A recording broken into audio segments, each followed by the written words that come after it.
സാറിൻ്റെ കണ്ണുകളിൽ ഞാൻ കണ്ടത് തലേ ദിവസം ഞാൻ മുരുകൻ്റെ വിഗ്രഹം അതേ കണ്ണുകൾ ഞാൻ കണ്ടു. അപ്പോൾ എന്താ പ്രശ്നം? അച്ഛൻ ശരീരത്തിലുണ്ട്. പ്രോബ്ലം എവിടെന്നറിയും? ഇന്റേണൽ ഓർഗൻസ് പ്രോബ്ലം വന്നു. സോൾ പ്രസൻസ് ശരീരത്തിൽ കയറി കഴിഞ്ഞാൽ ഇന്റേണൽ ഓർഗൻസ് ഡാമേജ് ആകും. സംഗീത് ജി എന്നൊക്കെ വിളിച്ചിട്ട് പറഞ്ഞു അവർ താങ്കൾ സാർ നിങ്ങളൊരു മുരുകൻ്റെ മെസ്സഞ്ചറാണ്. പിന്നെ ഞാൻ പറയണ ഒരുപാട് കാര്യങ്ങൾ തെറിച്ചു പോയിട്ട് ഒരു അമ്മിക്കല ചെന്ന് ഇടിച്ചിട്ടാണ് കുട്ടി മരിക്കണം. അത് ഇവരെ തമ്മിലുള്ള അറ്റാച്ച്മെന്റ് കൊണ്ട് ഈ സോൾ എപ്പോഴും ശരീരത്തിരിക്കുക, ഇപ്പോഴും ശരീരത്തിൽ. അപ്പൊ ഇതിന് ചില സോൾസിന്റെ പ്രസൻസ് നമുക്ക് കാണാനേ പറ്റില്ല. അവർക്കറിയാം അവർ ലോക്കിലേക്ക് പോകണം, പെട്ടു പോകുന്ന അറിയാം. അവർക്ക് എവിടെയും പോകാൻ പറ്റില്ല. ഇവരിനി അവിടെ പോയാലും ശരി. ഇപ്പൊ ഞാൻ പറഞ്ഞു, ഞാൻ ഇവരൊന്നും കണ്ടിട്ടില്ല. അവരുടെ തന്നെ വണ്ടി കുക്കയിലേക്ക് പോകാൻ അറേഞ്ച് ചെയ്ത് കൊടുക്കുക. ഒരു രൂപ പോലും ചെലവില്ലാണ്ട് പുള്ളിക്ക് പോയി തിരിച്ചു വരാൻ പറ്റി. പിന്നെ അതിന് ശേഷം പുള്ളിക്കാരൻ ഭയങ്കരമായിട്ട് നമ്മുടെയൊക്കെ ഒരു കാര്യങ്ങളും പല ആൾക്കാരെ കൊണ്ടുവരാൻ തുടങ്ങി. അങ്ങനെ ഒരു കൂട്ടത്തിൽ വന്നപ്പോൾ ഒരു അബുദാബി എന്നൊരു ലേഡി, അബുദാബി അവിടുത്തെ ദുബായ് ആണോ അബുദാബി എനിക്കറിയില്ല, കറക്റ്റായിട്ട് ഓർമ്മ കിട്ടണില്ല, മിഡിൽ ഈസ്റ്റിലാണ്. അവിടുത്തെ ഷേഖിൻ്റെ ഒരു പേഴ്സണൽ സെക്രട്ടറി ആ ഒരു ഇതിൽ അവരെ വർക്ക് ചെയ്യുന്നു. അവർക്കൊരു ഗോൾഡിൻ്റെ എന്തൊക്കെയോ പരിപാടിയാണ്, മറ്റേ ഗാനയിൽ നിന്ന് കൊണ്ടുവന്ന പരിപാടിയൊക്കെ ഉണ്ട്. അപ്പോൾ അതിൻ്റെ ഉള്ളിൽ ഇവർ കുറേ ഫണ്ടൊക്കെ സ്റ്റക്കായി. പിന്നെ ഇവർ ചീറ്റ് ചെയ്ത് പെട്ടുപോയി ഇവർ. പിന്നെ ഇവർക്ക് ഇതിനുള്ളിൽ നിന്ന് ഊരണം. അപ്പോൾ അതിൻ്റെ ഉള്ളിൽ നിന്ന് ഇവരെ ഭയങ്കര കരച്ചിലാണ്. അപ്പോൾ ഞാൻ പറയും, ഒന്നാമത്തെ തന്നെ വള്ളിക്കെട്ട് കേസ്, നമുക്ക് നമ്മുടെ വിഷയമല്ല, നമ്മുടെ ചാപ്റ്റർ എന്നല്ല. അപ്പോൾ ഇവരെന്നെ കാണുമെന്ന് പറഞ്ഞു. ഞാൻ പറയില്ല എന്ന് പറഞ്ഞ് ഒഴിവാക്കി വിട്ടു. അവരിവിടെ തൃശ്ശൂരാണ്. അവർ എന്നെ കണ്ടു കഴിഞ്ഞപ്പോൾ ഒരു ദിവസം കാണാതെ ഞാൻ ഒഴിവാക്കി വിട്ട് കഴിഞ്ഞപ്പോൾ ഇവർ മുരുകൻ്റെ അമ്പലമുണ്ട് അവിടെ തൊട്ടടുത്ത്. അവിടെ ചെന്ന് രാത്രി അത്താഴപൂജക്ക് കരഞ്ഞു പറയാ, ആണ്ടവ എനിക്കിങ്ങനെ കാണണം അദ്ദേഹത്തിനെന്ന് പറഞ്ഞു. അപ്പോൾ അവർ പറഞ്ഞുള്ള അനുഭവം ഉണ്ടോ? അവർ പറഞ്ഞ അവർ അപ്പോൾ ആ വിഗ്രഹത്തിൽ നോക്കുമ്പോൾ കണ്ണുകൾ ഭയങ്കര ഷാർപ്പായിട്ട് ഇവർക്ക് കാണാൻ പറ്റുമായിരുന്നു. അന്ന് രാത്രി എന്നാൽ എനിക്കൊരു വെളിപാട് പോലെ ഉണ്ടായി. അവരെ വിളിക്കാൻ പറഞ്ഞു. രാത്രി സ്വപ്നത്തിൽ അവർ ആണ്ടവൻ്റെ ഒരു നിർദ്ദേശം ഉണ്ടെങ്കിൽ കാണുമെന്ന് പറഞ്ഞു. പിറ്റേ ദിവസം വെളുപ്പിനെ എന്നിട്ട് അവരെ വിളിച്ചിട്ട് വിളിച്ചാൽ ഈ പറഞ്ഞ രാജേഷ് എന്ന ഒരാളെ തന്നെ വിളിച്ചിട്ട് പറഞ്ഞു അവരെ വിളിച്ചോളാൻ പറഞ്ഞു. 3 മണിക്ക് അവർ വന്നപ്പോൾ അവരെ കംപ്ലീറ്റ് ചരിത്രവും ഞാൻ അവർക്ക് പേഴ്സണലായിട്ട് അറിയാവുന്ന ഹിസ്റ്ററി പോലും ഞാൻ അവരോട് പറഞ്ഞു കൊടുക്കുക. അപ്പോൾ അവർ വിളിച്ചിട്ട് മാറി നിന്നിട്ട് പറഞ്ഞു, സാറിൻ്റെ കണ്ണുകളിൽ ഞാൻ കണ്ടത് തലേ ദിവസം ഞാൻ മുരുകൻ്റെ വിഗ്രഹം അതേ കണ്ണുകൾ ഞാൻ കണ്ടു. ഞാനത് ആ ഒരു ഇതിലെടുത്തു. പക്ഷേ അതിന് ശേഷം അവർ കൂട്ടത്തിൽ വന്നൊരു സ്ത്രീ ഉണ്ടായിരുന്നു. അവരുടെ ഒരു ചരട കൊണ്ടല്ല, അവരവിടെ മാറിയിട്ടുണ്ടായിരുന്നു. ഞാൻ പറഞ്ഞു അവർക്ക് ഒരു സോൾ പ്രസൻസ് ഞാൻ കാണണമെന്ന് പറഞ്ഞു. വിളിച്ചു ചോദിക്കാൻ പറഞ്ഞു. അച്ഛനെ എപ്പോഴും അച്ഛനോട് അച്ഛൻ മരിച്ചു പോയിട്ടുണ്ടോ, അച്ഛൻ്റെ കൂടെ അച്ഛനെ എപ്പോഴും ചിന്തിച്ചുകൊണ്ടിരിക്കുന്ന ഒരാളാണോ എന്ന് ചോദിക്കാൻ പറഞ്ഞു. അവർ വിളിച്ചു ചോദിച്ചപ്പോൾ പറഞ്ഞ് അച്ഛൻ മരിച്ചു, അച്ഛനോട് ഭയങ്കര അറ്റാച്ച്ഡ് ആയിരുന്നു. അച്ഛനോട് ഷർട്ട് എടുത്തിടുക, അത്രയും താരതമ്യം പ്രാപിച്ചു പോവുക. അപ്പോൾ എന്താ പ്രശ്നം? അച്ഛൻ ശരീരത്തിലുണ്ട്. പ്രോബ്ലം എവിടെന്നറിയോ? ഇന്റേണൽ ഓർഗൻസ് പ്രോബ്ലം വന്നു. സോൾ പ്രസൻസ് ശരീരത്തിൽ കയറി കഴിഞ്ഞാൽ ഇന്റേണൽ ഓർഗൻസ് ഡാമേജ് ആയി തുടങ്ങും. അത് റിയൽ ഫാക്റ്റാണ്. ഇതൊക്കെ പഠിപ്പിച്ചുന്നൊരു സംഭവമാണ്. ഈ ആർക്കൊക്കെയാണോ ഇങ്ങനെയുള്ള പ്രശ്നമുള്ള അവരൊക്കെ നമ്മളറിയാണ്ട് തന്നെ ഓരോ രോഗങ്ങൾക്ക് അടിമയാവും. അപ്പോൾ ഈ ഒരു സിറ്റുവേഷൻ വന്നു കഴിഞ്ഞപ്പോഴേക്കും ഇവർ ചോദിച്ചു, ഒരു ക്രിസ്ത്യനായിരുന്നു അവർ പറഞ്ഞു. ഞാൻ പിന്നെ അതിനുള്ള കൂടുതൽ എല്ലാവരും നമുക്ക് എടുക്കേണ്ട കാര്യം പറഞ്ഞു, അത് ഒഴിവാക്കാൻ പറഞ്ഞു. അങ്ങനെ അവർ ഒഴിവാക്കി ശ്രമിച്ചു.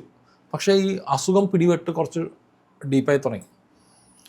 ആ ഒരു സിറ്റുവേഷൻ തന്നെയാണ് ഈ സോൾ പ്രസൻസ് ഉള്ള ഒരു പെൺകുട്ടിയുടെ കാര്യം പറഞ്ഞില്ല ആദ്യം. അവർക്കും ഇതുപോലെ തന്നെയാണ് ബ്ലഡൊക്കെ ഛർദ്ദിച്ചോളാം സിറ്റുവേഷൻ വരും. അതൊക്കെ ഇത് കുറേ നാൾ ഇതിനെ കൊണ്ട് നടക്കുമ്പോൾ ഓട്ടോമാറ്റിക് ശരീരം ഡാമേജ് ആവും.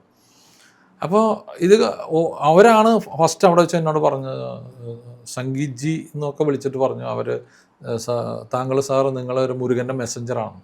പിന്നെ ഞാൻ പറയണ ഒരുപാട് കാര്യങ്ങൾ പെർഫെക്റ്റ് ആയി തുടങ്ങിയത്. അപ്പോൾ ഒരു ദിവസം ഇതുപോലെ വേറൊരു കക്ഷി ചാറ്റഡ് അക്കൗണ്ട് തന്നെയാണ് പുള്ളി, തൃപ്പൂണിത്തുറയുള്ള പുള്ളി എന്നെ കാണാൻ വന്നു കഴിഞ്ഞപ്പോൾ ഉണ്ടായ സംഭവം വെച്ചാൽ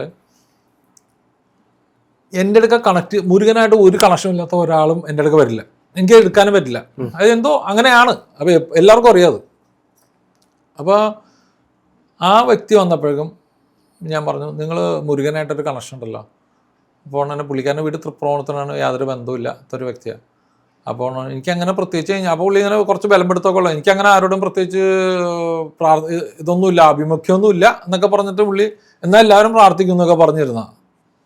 ഞാനപ്പോൾ എൻ്റെ കീച്ചേനുണ്ട്, ഞാനൊന്ന് ചുമ്മാ ഒന്ന് കറക്കിയിട്ട് ആ സാധനം ഒരു പ്രത്യേക പോയിന്റിൽ പടിഞ്ഞാറ് ഭാഗത്തേക്ക് വെച്ചിട്ട് ഞാൻ ഈ സ്ഥലത്തേക്ക് നിങ്ങളുടെ ഒരു ഫേമസ് ആയിട്ടുള്ള മുരുകൻ്റെ അമ്പലമുണ്ട്, ആ അമ്പലത്തിൽ നിങ്ങൾ അടിമ വഴിപാട് നടത്തിക്കണമെന്ന് വെച്ചു.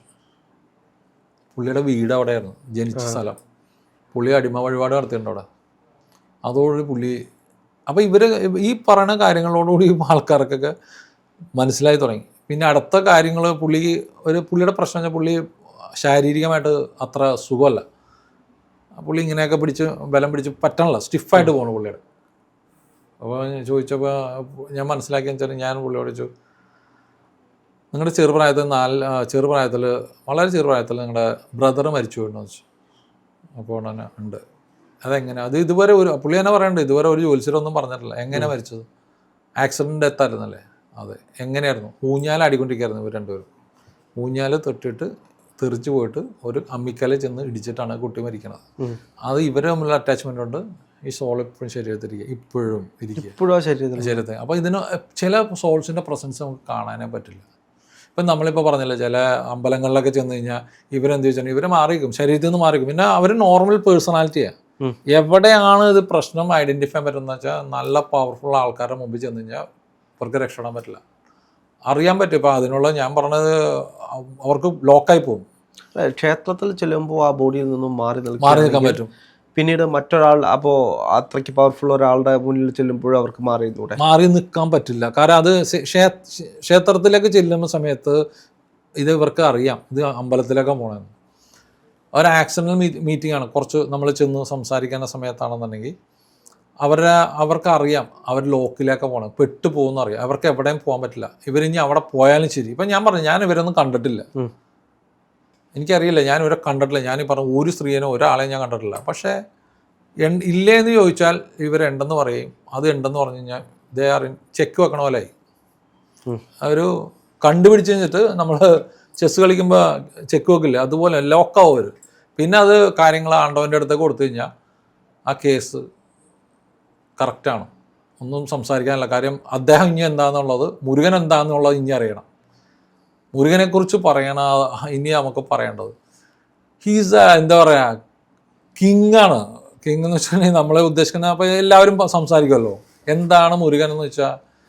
മുരുകനെക്കുറിച്ച് നമ്മൾ കഴിഞ്ഞപ്പോൾ കഴിഞ്ഞ ദിവസം ഒരു ജോലിച്ചരോട് ചോദിച്ചു കഴിഞ്ഞാൽ ഒരുപാട് ദൈവങ്ങളുണ്ട്. അല്ല, ഞാൻ എഴുതി വെച്ച് തരാം. അല്ല, നിങ്ങൾ ഒരു കാര്യം, ഇപ്പോൾ ഏകദൈവത്തിൻ്റെ സങ്കല്പം നമുക്കുണ്ട്. ഏകദൈവം ഇറ്റ്സ് എ ഫാക്ട്. ഒരു വൈറ്റ് എനർജി ആയിട്ട് നമ്മൾ കൂട്ടുക. ആ എനർജി നമ്മൾ ലൈറ്റിൻ്റെ രൂപത്തിൽ സൂര്യനിൽ നിന്ന് വരട്ടെ, ഭൂമിയിലേക്ക് എത്തുമ്പോൾ പല പല കളറുകളായിട്ട് നമ്മൾ കാണുന്നത് എന്തുകൊണ്ടാണ്? അത് എല്ലാ കളറുകളും വിബ്ജിയോർ ആയതുകൊണ്ട് മാറുന്നതുകൊണ്ടാണ്. സെപ്പറേറ്റ്. അതായത് എങ്ങനെ സെപ്പറേഷൻ നടക്കണം? വിവിധ തലത്തിലുള്ള എനർജികൾ ഡിഫറൻഷിയേറ്റ് ചെയ്ത് പോകണം. ഇതുപോലെ തന്നെയാണ് 38 മുക്കോടി ദേവഗണങ്ങൾ എന്ന് പറഞ്ഞാൽ 38 മുക്കോടി എനർജി ലെവൽസ് എന്നാണ് പറയുന്നത്.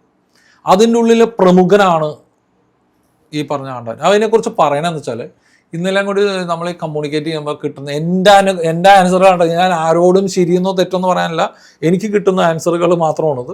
ആ ആൻസർ ആരും തർക്കിക്കാനൊന്നുമില്ല. ബട്ട് ഒരു കാര്യം പറയാം, നമ്മൾ ഏറ്റവും പവർഫുള്ളായിട്ട് കാണുന്നതാണ് ശിവൻ എന്ന് പറഞ്ഞാൽ ആ ശക്തിയെക്കുറിച്ച് നമുക്ക് പറഞ്ഞാൽ ഭയങ്കര ഒരു ആദ്യം അന്തമില്ലാത്ത ഒരു ശക്തിയാണ് ശിവഭഗവാൻ എന്ന് പറയുന്നത്. ശിവഭഗവാനെ നമ്മൾ എന്ത് കാണുമെന്ന് വെച്ചിട്ടുണ്ടെങ്കിൽ ആ ശക്തിയെ നമുക്ക് ഒരു കൗങ്ങായിട്ട് കാണാം. ജസ്റ്റ് ഒരു എക്സാമ്പിളായിട്ട് പറയാം, ഈ ലോകം എന്ന് പറഞ്ഞാൽ അല്ലെങ്കിൽ യൂണിവേഴ്സ് എന്ന് പറഞ്ഞാൽ ഒരു കൗങ്ങായിട്ട് കാണാം. അതിൻ്റെ ഉള്ളിൽ നമ്മൾ ഈ പറഞ്ഞ ആത്മീയ ലെവലിൽ തളപ്പിട്ട് കയറി മുകളിലെത്തുമ്പോൾ നമുക്ക് കിട്ടുന്ന എന്താ, അടക്ക പറിക്കാൻ പറ്റും. അടക്കാമരമായിട്ട് നമുക്ക് പല കാര്യങ്ങൾക്കും നമ്മുടെ പോക്കറ്റിൽ വെച്ച് കൊണ്ടടക്കാം.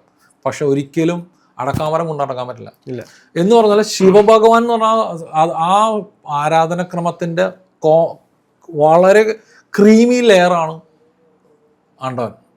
ആ മുരുകൻ്റെ പ്രസൻസ് എങ്ങനെ നമുക്ക് ഫീൽ ചെയ്യണമെന്ന് വെച്ചാൽ, ഞാൻ സാധാരണ എപ്പോഴും ഉണ്ടാകുന്ന ഒരു ക്വസ്റ്റ്യനാണ്. ഇപ്പം നമ്മളുടെ ഇടയിൽ എല്ലാവരും പറയുമല്ലോ, ഇപ്പോൾ ഓരോ ആൾക്കാരും പറയാം, ഓരോരുത്തരുടെ വിശ്വാസം അങ്ങനെ ഓരോരുത്തർ പോവല്ല. അപ്പോൾ നമ്മൾ മിങ്കിൾ ചെയ്തല്ല ജീവിക്കണേ. ഇപ്പോൾ ക്രിസ്ത്യൻസ് ഉണ്ട്, മുസ്ലിംസ് ഉണ്ട്. അപ്പോൾ കോളേജിൽ എൻ്റെ ക്ലോസ് ഫ്രണ്ടായിരുന്നു നിഷാദ് എന്ന് പറഞ്ഞൊരു പയ്യൻ. അവൻ പിന്നീട് ആ കോളേജ് വിട്ട് കഴിഞ്ഞിട്ട് ഞങ്ങൾ തമ്മിൽ കാണും. എൻ്റെ ഗ്രോത്തൊക്കെ ഓരോ സ്റ്റേജ് അവൻ കാണുന്നതാണ്. ഓരോ കാറൊക്കെ എടുക്കുമ്പോൾ അവനുണ്ടാവും, അവൻ വന്ന് കൂടെ ഉണ്ടാവും. ഇപ്പം ഞാൻ വണ്ടി എടുത്താൽ നേരെ പഴനിക്ക് പോകും. പഴനി പോയി തിരിച്ചു വരുമ്പോൾ അവിടെ അതിൻ്റെ ഉള്ളിൽ ഒരു വേലുണ്ടാവും. ഈ മുരുകൻ്റെ വേലൊക്കെ വെച്ച് ചന്ദനം വെച്ച് വരക്കും. ഇവന് വന്നിട്ട് തമാശക്കാണ് ഇന്നെടുത്ത് കളയാന്ന് പറഞ്ഞിട്ട് ഇവൻ ചുരണ്ടിക്കളയും, ഇടയ്ക്ക് വെച്ചോണ്ട് ചുരണ്ടിക്കളയും. അപ്പോൾ ഞാൻ പറയടാ എന്തൊരു തോന്നിയ ദിവസം കാണിക്കാന്ന് പറഞ്ഞു. നിനക്ക് ഇറ പ്രാന്താണ് ഇതൊക്കെ വെച്ചുകൊണ്ടിരിക്കുക, നാണക്കേടല്ലേ എറണാകുളത്ത് കൊണ്ട് ഓടിച്ചുകൊണ്ടിരിക്കുക എന്നാണ് തമാശ പറയും. ഞാൻ ആ രീതിയെ കണ്ടിട്ടുള്ളൂ. പക്ഷേ ഇത് കഴിഞ്ഞ് കുറച്ച് ദിവസം കഴിഞ്ഞപ്പോൾ ഞങ്ങളൊരു യാത്ര പോയി. യാത്ര പോയിട്ട് തിരിച്ചു വന്ന വഴിക്ക് ഒരാൾ ക്രോസ് ചെയ്ത്, എന്നുവെച്ചാൽ പാലക്കാട് വെച്ചിട്ടാണ് ക്രോസ് ചെയ്യുക, നേരെ ഓപ്പോസിറ്റ് സൈഡിൽ ക്രോസ് ചെയ്യുക. വണ്ടി പിടിച്ചാൽ കിട്ടത്തില്ല. വണ്ടി ബ്രേക്ക് ഇട്ടു. എൻ്റെ ആദ്യമായിട്ട് ഒരു ആക്സിഡൻറ്റ് നടക്കണം. ബ്രേക്ക് ഇട്ടു, വണ്ടിയിൽ ഞാൻ ചെന്ന് ബൈക്കിൽ ചെന്ന് തട്ടി. ഈ പയ്യൻ ചെന്ന് മുകളിലേക്ക് ഇങ്ങനെ പൊങ്ങി വന്നാൽ കാണാം നമുക്ക്.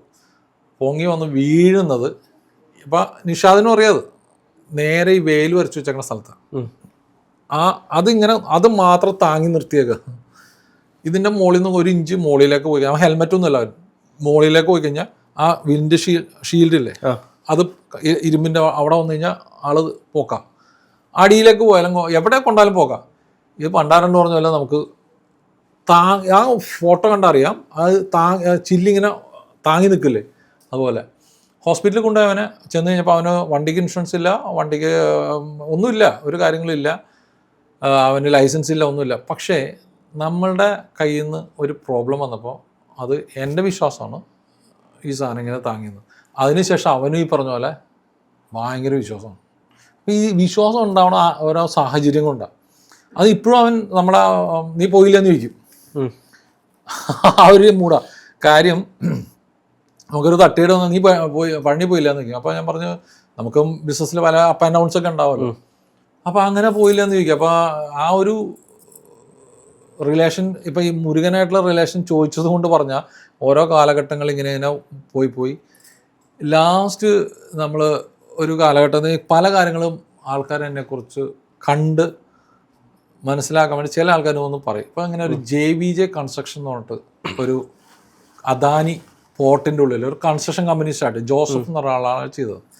അപ്പോൾ അതിൻ്റെ ഉള്ളിൽ ഒരു സെബാസ്റ്റ്യൻ എന്നൊക്കെ പറഞ്ഞിട്ടൊരു കക്ഷിയാണ്. അയാളുടെ 100 വർഷം പഴക്കമുള്ള വീട്, അത് വെച്ചാണ് ഇയാൾ കംപ്ലീറ്റ് പൈസ ഇൻവെസ്റ്റ് ചെയ്തേക്കണം.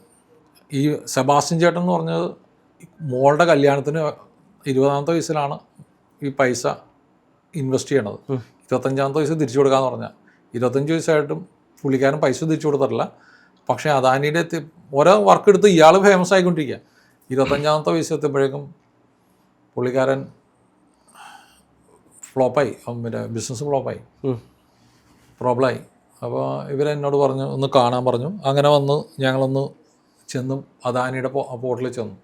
അവിടെയൊക്കെ ചെല്ലുമ്പോൾ ഫസ്റ്റ് തന്നെ ആണ്ടാൻ പറഞ്ഞാൽ വെച്ചാൽ വലിയൊരു താമരക്കുളമുണ്ട്, ഭയങ്കര വലിയ ഒരു നല്ല ഭംഗിയുള്ള താമരക്കുളം, നിറച്ച് പൂത്തുക. അവിടെ ശിവനും കൃഷ്ണനും വിഷ്ണുവാണ് അവിടുത്തെ പ്രധാന മൂർത്തികൾ.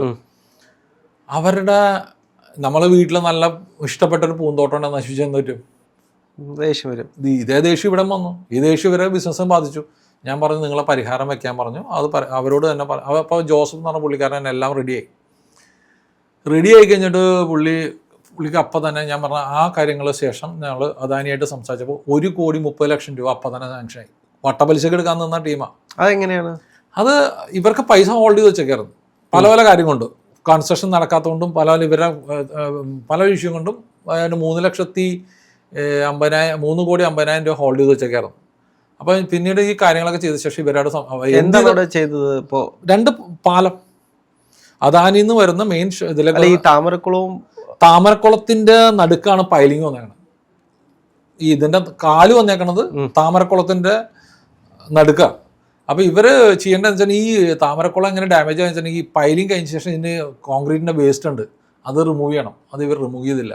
അപ്പോൾ അതുകൊണ്ട് ആ താമര മൊത്തം അവിടെ വളരാൻ പറ്റാണ്ട ഒരു സിറ്റുവേഷനായി, നശിച്ചുപോയി. അതുകൊണ്ടുണ്ടായിരുന്ന പ്രശ്നമാണ്. കാര്യം ഈ താമരക്കുളത്തിന്റെ പെർമിഷൻ ഗവൺമെന്റ് കൊടുത്തേക്കണതാണ്. പക്ഷേ അതിൻ്റെ ഉള്ള പ്രോബ്ലം വെച്ചാൽ ഈ പാലം പണിതാലും അതിൻ്റെ സൈഡിലൊക്കെ വിശാലമായിട്ട് താമര ഉണ്ടാകാൻ പറ്റും. ഇവരെന്ത് ചെയ്തു, കോൺക്രീറ്റിൻ്റെ ഈ പൈലിംഗ് ആയിട്ടുള്ള വേസ്റ്റ് റിമൂവ് ചെയ്യേണ്ടതിന് വരെ അവിടെ തന്നെ പൈസ ലാഭിക്കാൻ വേണ്ടി ചെയ്തതാണ്. പക്ഷേ അത് 8ന് പണിയായി. പിന്നെ ഇത് കാര്യങ്ങളൊക്കെ ചെയ്ത ശേഷം അവിടെ പിന്നീട് എന്താണ് ചെയ്തത്? പിന്നീട് ഈ മുരുകൻ്റെ അല്ല മറ്റേ ശിവൻ്റെ അവിടെ ചെന്നിട്ട് പരിഹാരങ്ങളായിട്ട് പുള്ളിക്ക് പറഞ്ഞ കുറേ കാര്യങ്ങളുണ്ടായിരുന്നു, അവർ ചെയ്തു. അവർ ക്രിസ്ത്യനായിരുന്നു മുരുകൻ. ചെയ്ത ശേഷം ഇവർക്ക് ഫണ്ട് കിട്ടി. പിന്നെ ഒറ്റ പ്രോബ്ലം ഉള്ളൂ ഇതിൻ്റെ ഉള്ളിൽ. പണിയെല്ലാം കഴിഞ്ഞ് പൈസ ഒക്കെ കിട്ടിക്കഴിഞ്ഞപ്പോൾ പുള്ളിക്കാരൻ അടുത്ത ഓർഡർ കിട്ടി.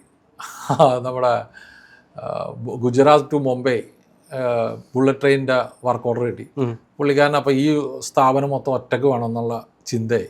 അപ്പോൾ എല്ലാവരും പറഞ്ഞു വിടണം. അപ്പോൾ തന്നെ ഇവർ പോകണമെന്നുള്ള സിറ്റുവേഷനായി.